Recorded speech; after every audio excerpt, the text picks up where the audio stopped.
नमस्कार दोस्तों, आईटीआई सरकारी नौकरी के यूट्यूब चैनल पर आपका स्वागत है। देखिए फ्रेंड्स, आज के इस वीडियो में हम लोग बात करेंगे जो आईटीआई का जो निम्मी क्वेश्चन बैंक है उसकी सीरीज के बारे में हम लोग यहाँ पर बात करेंगे। देखिए, आज हम पढ़ने जा रहे हैं electrician semester first module first. आज का जो ये वीडियो रहेगा आपके लिए बहुत ही इंपॉर्टेंट रहने वाला है। या तो आप किसी भी कम्पिटिटिव एग्ज़ाम की तैयारी कर रहे हो या फिर आप आईटीआई के एग्ज़ाम की तैयारी कर रहे हो, तो उन दोनों ही स्टूडेंटों के लिए ये बहुत ही इंपॉर्टेंट होने वाला है। इस वीडियो में हम पूर्णतः निम्मी के जो क्वेश्चन बैंक है, निम्मी के चारों सेमेस्टरों के क्वेश्चन बैंक का हम धीरे धीरे विस्तृत सॉल्यूशन करेंगे। ठीक है, तो चलिए बिना टाइम वेस्ट किए आज का इस मॉड्यूल फर्स्ट को हम स्टार्ट करते हैं। ये आपके सामने दिया गया है, इलेक्ट्रीशियन सेमेस्टर फर्स्ट और मॉड्यूल फर्स्ट।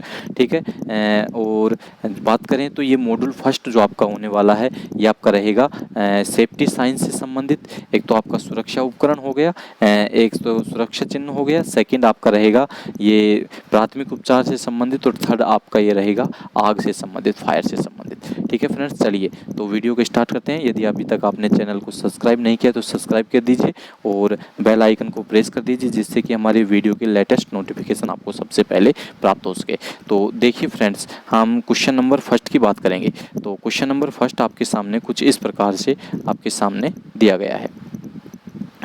देखिए, तो ये आपके सामने क्वेश्चन नंबर फर्स्ट रहा। क्वेश्चन नंबर फर्स्ट में आपसे पूछा गया है कि इस सुरक्षा चिन्ह का नाम बताइए। ये आपके सामने एक सुरक्षा चिन्ह दे रखा है, इस सुरक्षा चिन्ह का आपको नाम बताना है। तो देखिए, ऑप्शन नंबर ए आपको दिया गया है चेतावनी चिन्ह, आवश्यक चिन्ह, निषेधात्मक चिन्ह या सूचनात्मक चिन्ह। तो ये किस प्रकार का सिंबल जो है आपको दिया गया है, किस प्रकार का सेफ्टी साइंस आपको दिया गया है।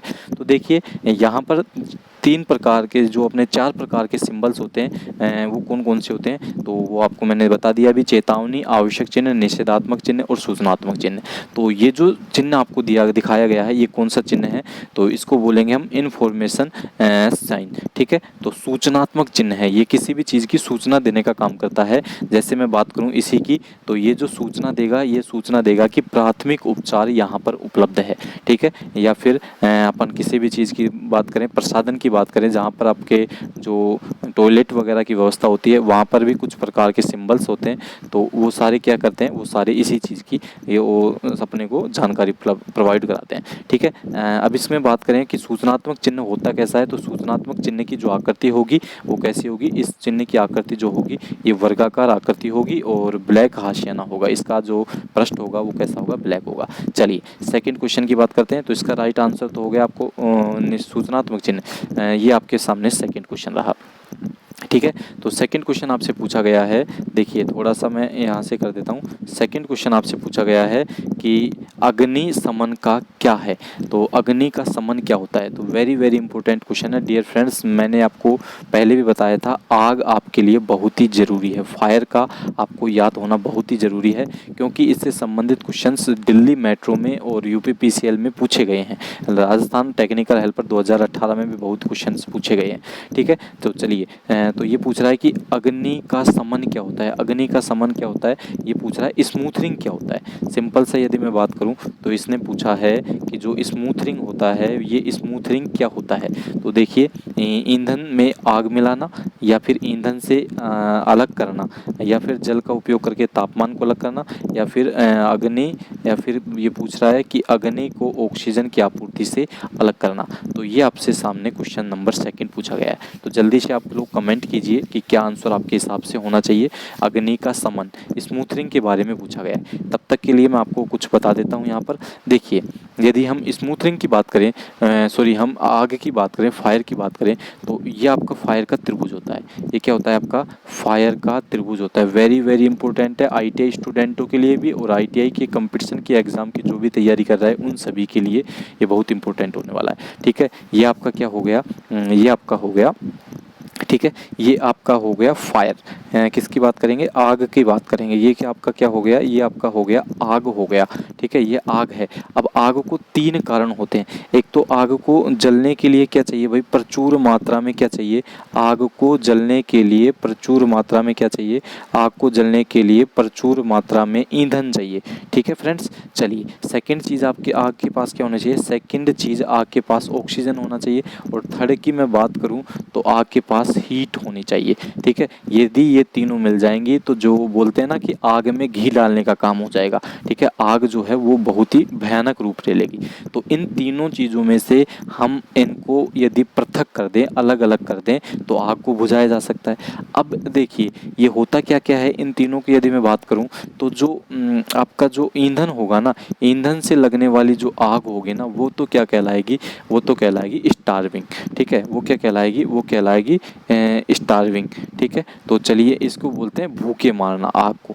ठीक है, स्टार्विंग को बोलते हैं। चलिए अब यदि मैं बात करूं ऑक्सीजन की, तो ऑक्सीजन की क्या कहलाएगी, तो ऑक्सीजन की आपकी कहलाएगी दम घोटना, इसको बोलते हैं स्मूथरिंग। ठीक है, और यदि मैं बात करूं यदि आपके हीट की, ऊष्मा की, तो इसको बोलेंगे कूलिंग। कूलिंग के द्वारा इसको अलग कराया जा सकता है। तो आपसे पूछा क्या गया है, आपसे ये पूछा गया है कि स्मूथरिंग किसे कहते हैं, तो स्मूथरिंग किसे कहते हैं, स्मूथरिंग कहते हैं अपन ऑक्सीजन को। तो ये बोल रहा है कि isolating the fire from the supply of oxygen, अग्नि को ऑक्सीजन की आपूर्ति से अलग करना। तो आपका राइट आंसर क्या आ जाएगा, ऑप्शन नंबर डी। स्मूथरिंग किसे कहते हैं कि अग्नि को ऑक्सीजन की आपूर्ति से अलग करना स्मूथरिंग कहलाता है, और अग्नि को ठंडा करना, कूलिंग करना ऊष्मा के लिए, वो क्या कहलाएगा, वो कूलिंग कहलाएगा ऊष्मा का। और यदि ईंधन को अलग करेंगे तो स्टार्विंग कहलाएगा। ठीक है, चलिए थर्ड की बात करेंगे। तो थर्ड क्वेश्चन आपको दिया गया है, देखिए थर्ड क्वेश्चन आपके सामने है कि निम्न में से भौतिक हानि क्या है, ये आपसे पूछा गया है। तो भौतिक हानि के बारे में आपसे पूछा गया है। तो भौतिक हानि किसे कहते हैं, धूम्रपान, कंपन, क्षरण और रेडियो सतर्कता। तो इसका जो राइट आंसर आएगा, भौतिक जो पूछा गया, फिजिकल हैजार्ड पूछा गया है, तो वाइब्रेशन जो होगा इसका राइट आंसर होगा फिजिकल हैजार्ड का। ठीक है, क्वेश्चन नंबर 4 की बात करेंगे। तो देखिए क्वेश्चन नंबर 4 में आपसे क्या पूछा गया है, देखिए मैं थोड़ा सा छोटा कर देता हूँ इसको आपको, जिससे पूरा ये दिखाई दे जाए। ठीक है, ये क्वेश्चन नंबर आपको 4 दिया गया है। क्वेश्चन नंबर 4 में आपसे पूछा गया निम्न में से अग्निरोधकों का उपयोग करने का सही क्रम है। वेरी वेरी इंपॉर्टेंट क्वेश्चन है, 2018 टेक्निकल हेल्पर में पूछा गया क्वेश्चन है कि अग्निरोधक मतलब ये बोल दिया फायर एक्सटिंग्विशर। ठीक है, तो अग्निरोधक का उपयोग का करने का सही क्रम क्या है। देखिए अग्नि जो रोधक होता है उसका किस प्रकार से उपयोग करेंगे, मैं आपको इसका आंसर बता देता हूँ। तो इसको बोलते हैं, आप इस प्रकार से याद रख सकते हैं, पास, PASS। आप इस प्रकार से आप इसको याद रखेंगे, PASS, पास। अग्निरोधक को किस प्रकार से आप लोग करेंगे, तो पास। अब देखिए पास को हम इस ऑप्शन में पास को जोड़ते हैं, तो पुल, आम। ठीक है, ये आ गया, ये आ गया पास, PASS। ठीक है, पास आ गया। तो यही अपना आंसर होगा, क्या होगा आंसर, ऑप्शन नंबर ए। सबसे पहले जो से अग्निरोधक होगा आपका उपकरण होगा, उसको क्या करेंगे, खींचेंगे, पुल करेंगे आप लोग। ठीक है, उसके बाद में आप लोग निशाना लगाएंगे जहाँ पर भी आग को बुझाना है, उसके बाद में आप उसको दबाएंगे और उसके बाद में आप क्या करेंगे, घुमाएंगे। ठीक है, तो ये 4 मेथड होते हैं अग्निरोधक को यूज करने के। कौन कौन से, एक तो फर्स्ट में खींचना उस पिन को, उसके बाद में आग के ऊपर निशाना लगाना, फिर उसके बाद में दबाना, ठीक है, और उसके बाद में क्या करेंगे, घुमाएंगे आग को बुझाने के लिए। तो ये 4 मेथड होते हैं, ये आपको यहाँ से याद रखना है। चलिए नेक्स्ट क्वेश्चन की बात कर लेते हैं, क्वेश्चन नंबर 5। और क्वेश्चन नंबर 5 आपको दिया गया है, देखिए ये आपके सामने क्वेश्चन नंबर 5 आपको दिखाया गया है। देखिए 5S संकल्पना में निम्न में से कौन सा चरण स्टैंडर्डाइजेशन को इंगित करता है। वेरी वेरी इंपॉर्टेंट क्वेश्चन है, राजस्थान के टेक्निकल हेल्पर के लिए और UPPCL के लिए भी। ठीक है, देखिए 5S की हम बात करेंगे तो 5S एक संकल्पना होती है। ठीक है, 5S कॉन्सेप्ट होता है एक किसी भी चीज़ को बहुत ही बेहतर ढंग से करने का।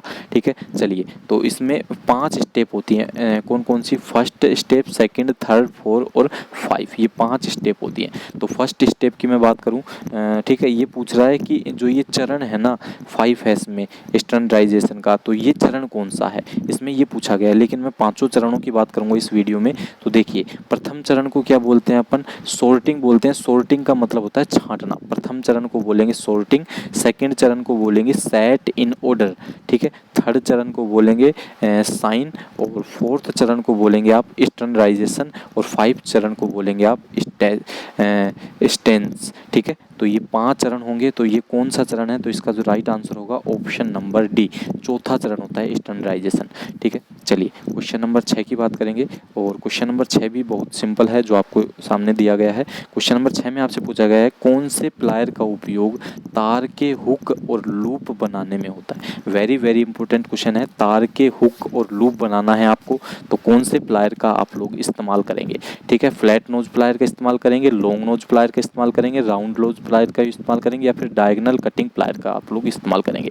तो आपको इसका आंसर देना है कमेंट बॉक्स में। तो देखिए फ्रेंड्स, जो आप लोग ये क्वेश्चंस राजस्थान टेक्निकल हेल्पर के 2018 के क्वेश्चन पेपर में आया हुआ है कि कौन से प्लायर का उपयोग आप हुक और लूप बनाने में करेंगे। तो इसका जो राइट आंसर होगा राउंड नोज प्लायर। कौन सा प्लायर? राउंड नोज प्लायर का उपयोग आप हुक और लूप बनाने के लिए करते हैं। चलिए नेक्स्ट क्वेश्चन की बात करेंगे, क्वेश्चन नंबर 7। और क्वेश्चन नंबर 7 भी बिल्कुल इजी क्वेश्चन आपको दिया गया है। देखिए, तो क्वेश्चन नंबर 7 में आपसे पूछा गया है पिंसर क्या है। क्वेश्चन नंबर 7 में आपसे पूछा गया है पिंसर क्या है। तो पिंसर क्या होता है कि लकड़ी में से पिन तथा कीले को निकालना। लकड़ी में से पिन तथा कीलों को निकालना क्या कहलाता है? पिंसर कहलाता है। ठीक है, ये आपको याद रखना है। चलिए क्वेश्चन नंबर 8 की बात करेंगे। ये जो आपको चिन्ह दिखाया गया है, ये कौन सा चिन्ह है, ये आपसे इसमें पूछा गया है। ठीक है, तो चलिए सड़क सुरक्षा चिन्ह का चिन्ह है। देखिए, तो इस सड़क सुरक्षा चिन्ह का नाम बताइए। ये चिन्ह आपको दिखाया गया है, ये कौन सा चिन्ह है? आवश्यक में आएगा, या सचेतक में आएगा, या सूचनात्मक में आएगा, या निषेधात्मक में आएगा, ये आपसे पूछा गया है। तो ये जो चिन्ह है ना, ये मॉडरेटरी साइंस है। किसी भी प्रकार की अपने को कोई भी चिन्ह सूचना यदि प्रोवाइड करवा रहा है ना, तो वो मॉडरेटरी साइन में आएगा, आवश्यक चिन्ह में आएगा। अब ये क्या सूचना दे रहा है? ये स्टॉप का सूचना दे रहा है। ठीक है, स्टॉप, गाड़ियों के स्टॉप के लिए ये लगाया गया है। तो ये क्या सूचना दे रहा है कि गाड़ी को यहाँ पर रुकना है। तो इसको क्या बोलेंगे? इसको बोलेंगे मॉडरेटरी साइंस। ठीक है, चलिए नेक्स्ट की बात करेंगे। तो नेक्स्ट क्वेश्चन आपको देगा है क्वेश्चन नंबर 9। और क्वेश्चन नंबर चलिए नेक्स्ट क्वेश्चन आपसे पूछा गया है कि मूल श्रेणी में सचेतक चिन्ह के पश्चिम भाग का रंग क्या होता है। वार्निंग साइन आपको दिया गया है, इसमें बैकग्राउंड का कलर आपसे पूछा गया है। तो वार्निंग साइन कैसा होता है? त्रिभुज के जैसा होता है, त्रिभुज में आता है वार्निंग साइन। ठीक है, वार्निंग साइन आता है। अब इसके पश्चिम भाग का बैकग्राउंड, ये जो कलर होगा ना, यहाँ पर जो कलर भरा जाएगा, ये कौन सा कलर होगा? तो ये होगा येलो कलर का बैकग्राउंड होता है। मैं आपको बता देता हूँ, बैकग्राउंड तो कैसा होगा? येलो कलर का होगा। यदि मैं इस बॉर्डर की बात करूं, ये जो बॉर्डर आपको दिखाई दे रही है, इस बॉर्डर की बात करूं, तो ये जो बॉर्डर होगी ये ब्लैक कलर की होगी। ठीक है, और इसके अंदर जो भी चिन्ह वगैरह बने होंगे वो सभी भी किस कलर के होंगे? इसके अंदर जो भी चिन्ह होंगे वो सभी भी ब्लैक कलर के होंगे। ठीक है, चलिए नेक्स्ट क्वेश्चन चलते हैं, क्वेश्चन नंबर 10। और क्वेश्चन नंबर 10 में आपसे पूछा गया है विद्युतीय उपकरण में लगी अग्नि हेतु कौन सा अग्निशामक का प्रयोग किया जाता है। विद्युत उपकरणों में लगी, तो इसका हेलोन टाइप का, झाग टाइप का, या फिर गैस कारतूस टाइप का, या फिर संग्रहित दाब प्रकार का। तो इसका जो राइट आंसर होगा ये होगा ऑप्शन नंबर ए। ठीक है, हेलोन टाइप अग्निशामक यंत्र का प्रयोग विद्युत से लगने वाली आग को बुझाने में किया जाता है। अब मैं बात करूं हेलोन टाइप अग्निशामक यंत्र की, तो इसको बोलते हैं CCL4, CCL4 प्लस में BCF। ठीक है, तो इसको बोलते हैं CCL4 को कार्बन टेट्राक्लोराइड। तो इसमें इन दोनों चीज़ों का मिश्रण भरा होता है। विद्युत में लगने वाली जो आग है वो श्रेणी C प्रकार की आग में आती है। श्रेणी C प्रकार की आग विद्युत में लगने वाली आग होती है, और हेलोन टाइप अग्निशामक यंत्र से इसे बुझाया जाता है। ठीक है, चलिए क्वेश्चन नंबर 11 की बात करेंगे। अवशिष्ट निपटान की कौन सी विधि जो गर्मी पैदा करती है? अवशिष्ट निपटान की कौन सी विधि है जो गर्मी पैदा करती है? पुनर्चक्रण, खाद डालना, भस्मीकरण, अवशिष्ट संघनन। देखो नाम से ही पता लग रहा है गर्मी पैदा करना, मतलब गर्मी पैदा करने का मतलब भस्मीकरण करना। ठीक है, तो ये विधि है अवशिष्ट निपटान की विधि है, कोई भी डिस्पोजेबल मेथड है उसके लिए। ठीक है, अब मैं यदि बात करूं पुनर्चक्रण की, तो पुनर्चक्रण किसे कहते हैं? ऊर्जा को एक बचत करना, वो पुनर्चक्रण कहलाता है। ठीक है, बार बार एक ही सर्किल में घूमना, ये बोलते हैं पुनर्चक्रण इसको। ठीक है, सेकंड की बात करूं खाद डालना, तो भूमि के अंदर खाद को दबाएंगे, और भस्मीकरण हो ही गया जलाना। और अवशिष्ट संघनन की बात करूं तो मशीन के द्वारा दबाव दे करके, ठीक है, तो इसको बोलते हैं अवशिष्ट संघनन। तो इसका राइट आंसर होगा ऑप्शन नंबर C, भस्मीकरण। चलिए क्वेश्चन नंबर 12 की बात करते हैं। वेरी वेरी इंपॉर्टेंट क्वेश्चन है। धुएं से सुरक्षा के लिए किस व्यक्तिगत सुरक्षा उपकरण पीपीई का पर्सनल प्रोस्पेक्टिव इक्विपमेंट का उपयोग किया जाएगा। धुएं से बचना है तो भाई अपन चश्मा नहीं लगाएंगे, धुएं से बचना है तो, ठीक है, सिंपल सी बात है। धुएं से बचना है तो आप लोग चश्मा नहीं लगाओगे, कान को भी नहीं बचाओगे। धुएं से बचना है तो क्या करोगे, नॉइज मास्क का यूज आप लोग करेंगे, ठीक है। तो वेरी वेरी इंपॉर्टेंट क्वेश्चन है ये आपके लिए। क्वेश्चन नंबर 13 की बात करते हैं तो BIS का पूर्ण रूप क्या होता है। BIS का पूर्ण रूप क्या होता है, तो BIS का पूर्ण रूप होता है ब्यूरो ऑफ इंडियन स्टैंडर्ड। तो इसका जो राइट आंसर होगा option number B, bureau of Indian standard होगा इसका बिल्कुल राइट आंसर, ठीक है।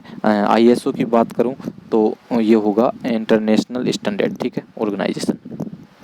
चलिए नेक्स्ट क्वेश्चन की बात करेंगे, क्वेश्चन नंबर 140, ठीक है।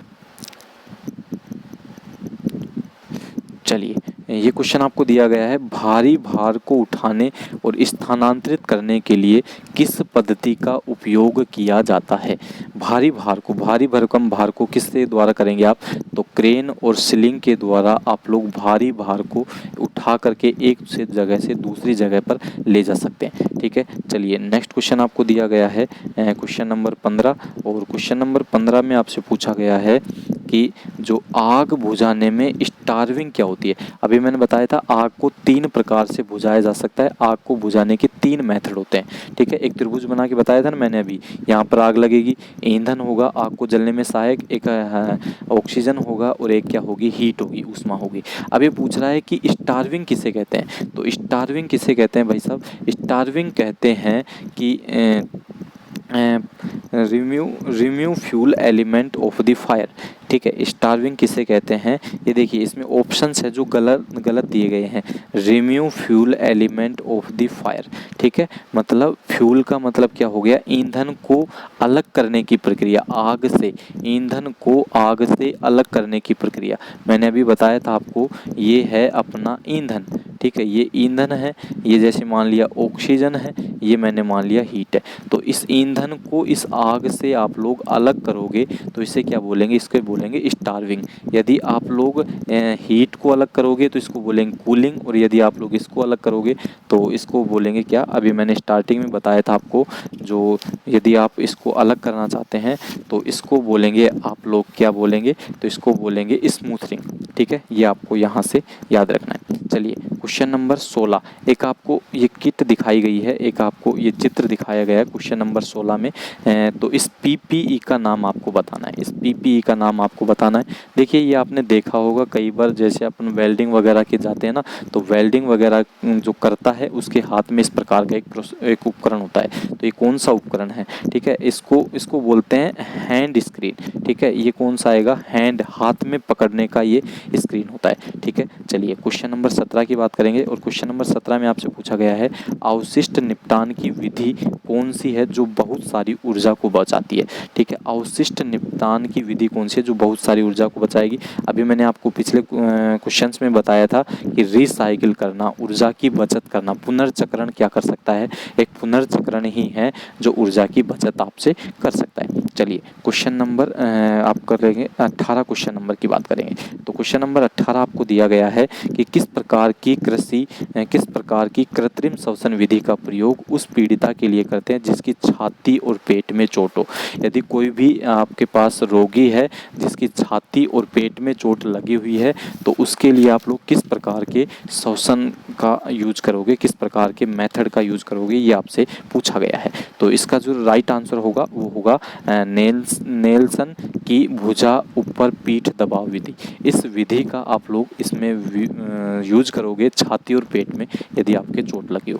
अब मैं बात करूं सेफर विधि का यूज आप कहाँ करोगे, तो यदि व्यक्ति के पीठ पर घाव हो तो आप सेफर विधि का यूज करोगे, और यदि व्यक्ति को सीधा लिटा दिया जाता है तो वो सिल्वेस्टर विधि में लिटाया जाता है, ठीक है। ये आपको याद रखना है। क्वेश्चन नंबर 19 की बात करेंगे, तो क्वेश्चन नंबर 19 किस प्रकार के व्यावसायिक खतरे के कारण संक्रमण हो सकता है। कौन सा खतरा है जिसके कारण संक्रमण होगा, तो भाई ये होगा बायोलॉजिकल हैजर्ड, मतलब जैविक नुकसान, ठीक है। इसके कारण ही क्या हो सकता है, संक्रमण हो सकता है।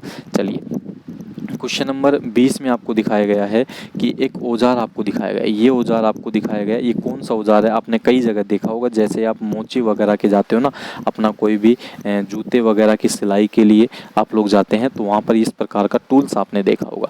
तो ये टूल क्या काम करता है? ये टूल कील निकालने के काम आता है। ठीक है, लकड़ी से कीले निकालने के लिए क्या काम आएगा? इस टूल का यूज लिया जाता है। इसका राइट आंसर होगा ऑप्शन नंबर सी 20 का। ठीक है, क्वेश्चन नंबर 21 की बात करेंगे। क्वेश्चन नंबर 21 में आपसे पूछा गया है कि दिल के दौरे से पीड़ित व्यक्ति को आप कैसे पहचानेंगे? यदि कोई व्यक्ति है, उसके दिल का दौरा पड़ा हुआ है, तो उसको आप कैसे पहचानेंगे? रीढ़ की हड्डी में दर्द से मुंह पूरी तरह से बंद हो जाएगा, पेट में सूजन आ जाएगा, होठों के चारों ओर नीला कलर होगा। तो इसका जो राइट आंसर होगा ये होगा होठों के चारों ओर व्यक्ति के नीला कलर जो है वो दिखाई देने लग जाएगा। तो आप लोग ये समझ लेना कि जो भाई साहब नीला कलर यदि आपको दिखाई दे जाएगा तो आप लोग इसके समझ सकते हैं। ठीक है, चलिए नेक्स्ट की बात करेंगे। तो क्वेश्चन नंबर 22 आपको दिखाया गया है, ये क्वेश्चन नंबर 22 है। और क्वेश्चन नंबर 22 में आपसे दिखाया गया है कि इस औजार का नाम बताइए। यहाँ पर आपको औजार का चित्र नहीं दिखाया गया है आपसे, ठीक है, तो इसको क्वेश्चन को हम लोग स्किप करेंगे क्योंकि इसमें आपको औजार नहीं दिखाया गया है। ये नेक्स्ट आपसे क्वेश्चन नंबर 23 में आपको दिखाया गया है कि इस सुरक्षा चिन्ह का नाम आपको बताना है। ये एक सिंबल्स है, जो सेफ्टी साइंस है, जो आपको दिया गया है। इस सुरक्षा सिंबल्स का ये आपको दिख रहा है, सीधा सीधा आप लोगों को दिख रहा होगा। ये क्या है? इसको बोलते हैं अपन दस्ताने। ठीक है, क्या बोलते हैं? इसको बोलते हैं दस्ताने। ठीक है, तो ये दस्ताने किसके अंदर आएंगे भाई? एक तो चेतावनी के अंदर आएंगे दस्ताने, बिल्कुल नहीं आएंगे चेतावनी के अंदर। निषेधात्मक के अंदर भी नहीं आएंगे, सूचनात्मक के अंदर और आवश्यक चिन्ह। तो ये मॉडरेटरी साइन है। ठीक है, ये सूचना नहीं देता है, ये अपने को आवश्यक चिन्ह है कि ये मेरे को पहनना ही पहनना चाहिए। ठीक है, चलिए क्वेश्चन नंबर 24 की बात करेंगे। और 24 में आपको दिया गया है कि पीड़िता के रक्त के बहाव को रोकने के लिए प्राथमिक चिकित्सा उपलब्ध कराई जाती है। प्राथमिक चिकित्सा कब उपलब्ध कराओगे? ठीक है, मलहम लगाना, चोट लगे हुए भाग को ऊपर रखना, चोट लगे भाग को ड्रेसिंग करना, और नेक्स्ट आपको दिया गया चोट लगे हुए भाग पर दबाव डालना। बिल्कुल राइट आंसर है कि यदि इसको प्राथमिक चिकित्सा उपलब्ध कराई जाती है रक्त के बहाव को रोकने के लिए, तो आप लोग क्या करोगे? चोट लगे हुए भाग पर आप लोग दबाव लगाओगे, तभी उसका जो ब्लड है उसकी सैर वो रुक सकती है। ठीक है, चलिए क्वेश्चन नंबर 25 की बात करेंगे। वेरी वेरी इंपॉर्टेंट क्वेश्चन है क्वेश्चन नंबर 25। देखिए, तो क्वेश्चन नंबर 25 में आपसे पूछा गया है पीड़िता को बचाने हेतु क्या तात्कालिक कदम उठाने चाहिए यदि वह अभी भी विद्युत शक्ति के संपर्क में है? एक पीड़ित है जो विद्युत शक्ति के संपर्क में लगा हुआ है, तो आप लोगों को क्या तात्कालिक कदम उठाने चाहिए? हाथों द्वारा खींचे या धक्का दे? बिल्कुल नहीं, हाथों के द्वारा नहीं खींच सकते हैं। अपने प्राधिकारी विद्युत झटके के बारे में जानकारी दे। बात तो सही है, जानकारी दे, लेकिन उससे अगला चेक करते हैं किसी को उस व्यक्ति को छुड़ाने हेतु बुलाए? बिल्कुल नहीं। तो आप लोग क्या करोगे यदि किसी दूसरों को बुलाओगे? तो संयोजकों को अलग करके शक्ति आपूर्ति को बंद कर दे। वेरी वेरी इंपॉर्टेंट, बिल्कुल डी आएगा इसका राइट आंसर। कैसे होगा डी? क्योंकि सबसे पहले आप लोग क्या करोगे, जहां से भी विद्युत की कनेक्टिविटी है वहां से उस कनेक्टिविटी को अलग करोगे, उस आपूर्ति को बंद करोगे। उसके बाद में आप लोग अपने अधिकारी को, जो भी आपका जो टीचर है, उसको आप लोग जानकारी देंगे। ठीक है, चलिए क्वेश्चन नंबर 26 की बात करेंगे। तो क्वेश्चन नंबर 26 में आपको दिया गया है कि इस सचेतक चिन्ह का नाम आपको बताना है। ये कौन सा चिन्ह दिया गया है? ये क्वेश्चन दिल्ली में उसमें एनवीएस के एग्जाम में भी पूछा गया था। अभी 2022 में जो एनवीएस का एग्जाम हुआ था उसमें भी ये क्वेश्चन पूछा गया था। एक इस प्रकार का सिंबल्स आपको दिया गया था, आपसे पूछा गया था किस प्रकार का सिंबल है। ठीक है, तो आप लोग देखेंगे, गौर करेंगे इसके ऊपर कि एक आदमी है और ये इस लाइनों के ऊपर चल रहा है। ये लाइनें आपने सड़क में देखी होंगी, तो ठीक है, तो इसको बोलते हैं पैदल क्रॉसिंग। ठीक है, ये आदमी क्या कर रहा है? पैदल की क्रॉसिंग कर रहा है। ठीक है, तो ये आपको याद रखना है। चलिए नेक्स्ट आपसे पूछा गया क्वेश्चन नंबर 27। यदि पीड़िता के सिर में चोट लगी है, यदि पीड़िता के सिर में चोट लगी है तो आप लोगों को क्या करना चाहिए, ये आपसे पूछा गया है। और वह मर रहा हो तो उसके लिए स्वर्णिम घंटा कौन सा होगा? वेरी वेरी इंपॉर्टेंट क्वेश्चन है ये। एक बार राजस्थान टेक्निकल हेल्पर में पूछा गया था 2018 में। तो यदि कोई व्यक्ति के सिर में चोट लग जाए और वह मर रहा है तो उसके उसके लिए स्वर्णिम घंटा कौन सा होगा? वेरी वेरी इंपॉर्टेंट क्वेश्चन है, आपको ये क्वेश्चन याद रखना है। और इस क्वेश्चन का जो राइट आंसर होगा वो होगा 30 मिनट। ठीक है, कौन सा आएगा? 30 मिनट। पहले 30 मिनट व्यक्ति के लिए स्वर्णिम घंटे होते हैं। ठीक है, ये आपको यहाँ से याद करना था। क्वेश्चन नंबर 28 की बात करेंगे तो क्वेश्चन नंबर 28 देखते हैं। ये आपसे क्या पूछा गया है? पीड़िता की कौन सी स्थिति को कोमा कहा जाता है? पीड़िता की कौन सी स्थिति को कोमा जो है वो कहा जाता है? बेहोश रहना पर बुलाने पर उत्तर देना, बिल्कुल नहीं। कोमा में आदमी को कोई होश नहीं होता है, ना ही उत्तर देता है। होश में रहना बिल्कुल नहीं, बिल्कुल नहीं, ये भी नहीं होता, ये भी नहीं होता। सांस लेने पर बुलाने पर उत्तर ना देना, सांस भी नहीं लेगा वो। पूरी तरह से संवेदनशील होकर लेटे रहना और बुलाने पर उत्तर का न देना, बिल्कुल राइट आंसर होगा। ठीक है, बिल्कुल संवेदनशील रहेगा वो, ना तो अपने पास वो किसी भी चीज़ को ऑब्जर्व नहीं कर सकता है। ठीक है, और बुलाने पर उत्तर भी नहीं देगा। तो ये कंप्लीट क्वेश्चन आपके हो गए हैं इसके जो आपसे पूछे गए थे। ठीक है, ये आपसे पूछे गए थे। तो देखिए, electrician semester first module first आपका जो कंप्लीट हो चुका है। डियर फ्रेंड्स, यदि वीडियो पसंद आए तो वीडियो को लाइक, शेयर और चैनल को सब्सक्राइब जरूर कीजिए। और किसी भी चीज़ की लेटेस्ट नोटिफिकेशन पाने के लिए हमारे बेल आइकन को ज़रूर दबा लेना। हम इसी प्रकार से आपको इस कंप्लीट ITI इलेक्ट्रीशियन थ्योरी की जो चारों सेमेस्टरों का मॉडल्स हैं, लगभग इसमें मॉडल्स की मैं बात करूं तो 6 का 24 मॉडल्स आपके 24-25 मॉडल्स आपके रहने वाले हैं। तो उन सभी मॉडलों को हम इसी तरह से आपको बिल्कुल अच्छे तरीके से, बिल्कुल धीरे धीरे समझा करके साथ लेकर के चलेंगे और आपकी तैयारी को एक बहुत ही शानदार लेवल पे हम लोग लेके जाने वाले हैं। ठीक है फ्रेंड्स, तो गुड नाइट, धन्यवाद फ्रेंड्स।